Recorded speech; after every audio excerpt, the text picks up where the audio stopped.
Beware the ides of March, অর্থাৎ মার্চের ১৫ তারিখ থেকে সাবধান। রাজনীতিক ইতিহাসের সম্ভবত সবচেয়ে বিখ্যাত অথচ সবচেয়ে বেশি অবহেলিত একটা সতর্কবাণী। বিষয়টা সত্যিই চমকে দেওয়ার মতো। এই একটা মাত্র কথা কিন্তু আসন্ন এক ভয়ঙ্কর বিপদের পরিষ্কার পূর্বাভাস দিচ্ছিল। তো চলুন আর দেরি না করে সরাসরি শেক্সপিয়ারের এই মাস্টারপিস পলিটিক্যাল থ্রিলারের গভীরে ডুব দেওয়া যাক। আজকের এই ঐতিহাসিক ঘটনা প্রবাহের বিশ্লেষণে সবাইকে স্বাগত জানাচ্ছি। আজ আমরা শেক্সপিয়ারের সেই বিখ্যাত ট্র্যাজেডি জুলিয়াস সিজারের পুরো প্লটটা ধাপে ধাপে একেবারে শুরু থেকে শেষ পর্যন্ত খুলে দেখব। এটা কিন্তু শুধু একটা সাধারণ নাটক নয়, বরং উচ্চাভিলাষ, বিশ্বাসঘাতকতা আর ক্ষমতার অন্ধ লড়াইয়ের এমন এক সত্য ঘটনা নির্ভর থ্রিলার যা শুনলে গায়ে কাঁটা দেয়। এই পুরো ঘটনাটাকে আমরা ৫টা মূল ভাগে ভাগ করে এগোব। প্রথমে দেখব ষড়যন্ত্রের বীজটা ঠিক কোথায় বোনা হয়েছিল, এরপর হত্যাকাণ্ডের আগের রাতের সেই অদ্ভুত সব অশুভ লক্ষণ, তারপর সেই ভয়ঙ্কর দিন আইডস অফ মার্চ, এরপর আসবে জনতার মন ঘুরিয়ে দেওয়া সেই বিখ্যাত ভাষণ, আর সবশেষে গৃহযুদ্ধ ও মর্মান্তিক পরিণতি। তো শুরু করা যাক আমাদের প্রথম পর্ব ষড়যন্ত্রের বীজ দিয়ে। প্রেক্ষাপটটা হচ্ছে রোম। পম্পেইয়ের ছেলেদের সামরিক যুদ্ধে হারিয়ে জুলিয়াস সিজার সবেমাত্র রোমে ফিরেছেন, আর পুরো শহর জুড়ে বিরাজ করছে এক থমথমে অস্বস্তিকর রাজনৈতিক পরিবেশ। সে সময় রোমের পরিস্থিতিটা ছিল একেবারে দুভাগে বিভক্ত। মানে একদিকে সাধারণ মানুষ সিজারের বিজয়ে বাঁধ ভাঙ্গা উল্লাস করছে, এমনকি তাকে মুকুট পরানোর প্রস্তাবও দিচ্ছে। কিন্তু অন্যদিকে অভিজাত সিনেটারদের মনে জমছে গভীর আতঙ্ক। নিরপেক্ষ দৃষ্টিকোণ থেকে দেখলে বোঝা যায় সিনেটাররা আসলে ভয় পাচ্ছিলেন যে সিজার হয়তো রোমান প্রজাতন্ত্রটাই ভেঙে দেবেন আর নিজেকে সর্বার রাজা হিসেবে ঘোষণা করবেন। এই পাল্টাপাল্টি অবস্থায় কিন্তু বিদ্রোহের একটা নিখুঁত মঞ্চ তৈরি করে দিয়েছিল। এই সুযোগটাই কাজে লাগায় ধূর্ত ক্যাসিয়াস। তার রাজনৈতিক চালগুলো ছিল দেখার মতো। সে কিভাবে তার অত্যন্ত সম্মানিত বন্ধু ব্রুটাসকে এই ভয়ঙ্কর ষড়যন্ত্রের জালে ফাঁসায়, সেটা রীতিমতো একটা মাস্টার ক্লাস ম্যানিপুলেশন। সে প্রথমে ব্রুটাসের সম্মানের খুব প্রশংসা করে, তারপর সিজারের শারীরিক দুর্বলতাগুলো খুঁটিয়ে খুঁটিয়ে তুলে ধরে। এমনকি সিজার যে মানুষের চোখে প্রায় ঈশ্বরের মতো ক্ষমতাশালী হয়ে উঠছেন, সেই ভয়টাও ব্রুটাসের মনে ঢুকিয়ে দেয়। আর সবচেয়ে অবাক করা ব্যাপার হল, সাধারণ নাগরিকদের নামে জাল চিঠি লিখে সে ব্রুটাসের ঘরে ফেলে রাখে, যাতে ব্রুটাস মনে করে যে সাধারণ মানুষও সিজারকে ভয় পাচ্ছে। এবার আসা যাক আমাদের দ্বিতীয় পর্বে, আগের রাতের অশুভ লক্ষণ। সময়টা একটু এগিয়ে নিয়ে হত্যাকাণ্ডের ঠিক আগের রাতের কথায় আসি। এখান থেকেই শুরু হয় নিয়তি আর মানুষের নিজের ইচ্ছার এক দারুণ মনস্তাত্ত্বিক টানাপোড়েন। সত্যি বলতে কি, ভাগ্য যেন বারবার সিজারকে সতর্ক করার আপ্রাণ চেষ্টা করছিল।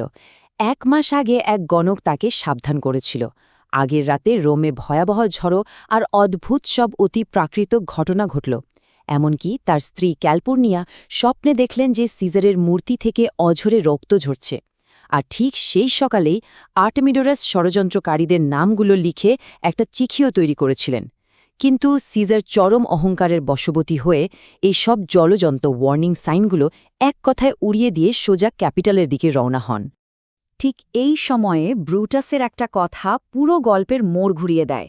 তিনি বলেছিলেন, আমরা বলিদানকারী হব, কসাই নয়। তিনি ষড়যন্ত্রে যোগ দিয়েছেন ঠিকই, কিন্তু এখানেই একটা বিরাট বড় ভুল করে বসেন। তিনি মার্ক অ্যান্টনিকে হত্যা করতে রাজি হননি। ব্রুটাস আসলে মনে করেছিলেন এটা কোনো সাধারণ খুন নয়, বরং প্রজাতন্ত্র রক্ষার জন্য একটা পবিত্র বলিদান। কিন্তু এই একটা ভুল সিদ্ধান্তই পরবর্তীতে তাদের সবার কাল হয়ে দাঁড়ায়। এবার আমরা প্রবেশ করছি তৃতীয় পর্বে, সেই ভয়ঙ্কর আইডস অফ মার্চে। এটাই এই থ্রিলারের ক্লাইম্যাক্স, যেখানে সিনেটের মেঝের ওপরে সেই নিষ্ঠুর হত্যাকাণ্ডের নীল নকশা বাস্তবায়িত হয়। ঘটনাটা ঘটানো হয়েছিল একেবারে নিখুঁত একটা ট্রু ক্রাইম স্টাইলে। প্রথমে অ্যান্টনিকে খুব চালাকি করে ঘরের বাইরে নিয়ে যাওয়া হলো। এরপর মেটালাস সিম্বারের ভাইয়ের জন্য একটা ভুয়া আবেদনপত্র নিয়ে সবাই সিজারের সামনে আসে। হাঁটু গেড়ে বসার ভান করে তারা চারপাশ থেকে সিজারকে ঘিরে ফেলে। প্রথম আঘাতটা হানে ক্যাসকা, আর সবচেয়ে মর্মান্তিক আঘাতটা আসে একেবারে শেষে, স্বয়ং ব্রুটাসের হাত থেকে। এট তু ব্রুট দেন ফল সিজার, মানে তুমিও ব্রুটাস, তাহলে সিজারের পতন হোক। সিজারের এই শেষ কথাগুলোর ওজন আসলে বলে বোঝানো কঠিন। নিজের সবচেয়ে কাছের, সবচেয়ে বিশ্বস্ত বন্ধুর কাছ থেকে আসা এই চূড়ান্ত বিশ্বাসঘাতকতা সিজারকে একেবারে হতবাক করে দেয়। ব্রুটাসকে যখন সে ছুরি হাতে দেখল, সিজার যেন বাঁচার শেষ ইচ্ছাটুকুও হারিয়ে ফেলল। এরপর আসি চতুর্থ পর্বে, অন্ত্যেষ্টিক্রিয়ার ভাষণ। সিজারের মৃত্যুর ঠিক পরের মুহূর্তেই গল্পের ফোকাস ঘুরে যায় রোমের রাস্তার সাধারণ জনতার দিকে। এবার রোমের নিয়ন্ত্রণ নেওয়ার লড়াইটা আর তলোয়ার দিয়ে নয়, শুরু হয় কথার জাদু দিয়ে। এই হত্যাকাণ্ডের পর জনতাকে শান্ত করতে দুটো সম্পূর্ণ বিপরীতমুখী ভাষণ দেওয়া হয়। ব্রুটাস তার ভাষণে পুরোটা লজিক বা যুক্তির উপর জোর দেন। তিনি দেশপ্রেমের কথা বলেন এবং দাবি করেন যে রোমান প্রজাতন্ত্রকে বাঁচাতেই তারা এই কাজ করেছেন। অন্যদিকে অ্যান্টনির ভাষণটা ছিল পুরোটাই আবেগে ঠাসা।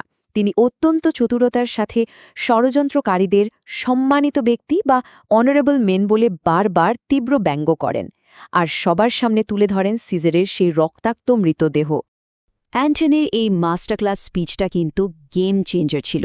সে অত্যন্ত সুকৌশলে ব্রুটাসের যুক্তির জাল ছিঁড়ে ফেলে জনতাকে পুরোপুরি নিজেদের দিকে টেনে নেয়। সিজারের রক্তমাখা পোশাক দেখিয়ে এবং সিজার যে তার উইলে প্রত্যেক রোমান নাগরিকের জন্য টাকা রেখে গেছেন সেটা পড়ে শুনিয়ে সে শোকাহত জনতাকে একটা ভয়ঙ্কর দাঙ্গামুখী জনস্রোতে পরিণত করে। অবস্থা এমন বেগতিক হয় যে ষড়যন্ত্রকারীরা আক্ষরিক অর্থে প্রাণ ভয়ে পালাতে বাধ্য হয়। তো আমরা চলে এসেছি আমাদের একেবারে শেষ পর্বে, গৃহযুদ্ধ ও মর্মান্তিক পরিণতি। হত্যাকাণ্ডের পর পরিস্থিতি পুরোপুরি নিয়ন্ত্রণের বাইরে চলে যায় এবং এর পরিণতি গিয়ে ঠেকে এক চরম ধ্বংসাত্মক গৃহযুদ্ধে। রাজনৈতিক উটচাল কিভাবে প্রকাশ্য রক্তক্ষয়ী যুদ্ধের রূপ নেয়, এটা তার একটা দারুণ প্রতীক। একদিকে পালানোর দলে থাকা ষড়যন্ত্রকারী, আর অন্যদিকে অ্যান্টনি ও অক্টাভিয়াসের নেতৃত্বাধীন নতুন ক্ষমতাশালী জোট।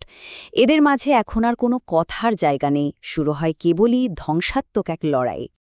যুদ্ধের আগে এক রাতে সিজারের প্রেতাত্মা ব্রুটাসকে দেখা দেয়। সে বলে, ফিলিপাইয়ের মাঠে তোমার সাথে আবার দেখা হবে। এই অতিপ্রাকৃত দৃশ্যটা আসলে ব্রুটাসের নিজের অপরাধবোধেরই একটা প্রতিফলন। এটা পরিষ্কার ইঙ্গিত দিচ্ছিল যে মৃত সিজারের ছায়া কিছুতেই ব্রুটাসকে পিছু ছাড়বে না এবং তার পতন একেবারে অবধারিত। ফিলিপাইয়ের যুদ্ধের মাঠে যা ঘটল তা এক কথায় ট্র্যাজিক। স্রেফ একটা ভুল বোঝাবুঝি আর চরম হতাশা থেকে ক্যাসিয়াস নিজের মৃত্যু ডেকে আনেন। আর ব্রুটাস যখন বুঝতে পারেন যে অ্যান্টনি এবং অক্টেভিয়াসের কাছে তাদের হার নিশ্চিত এবং তাদের এত বড় একটা পরিকল্পনা পুরোপুরি ব্যর্থ হয়েছে, তখন তিনি নিজেই নিজের তরবারির ওপর ঝাঁপিয়ে পড়ে আত্মহতি দেন।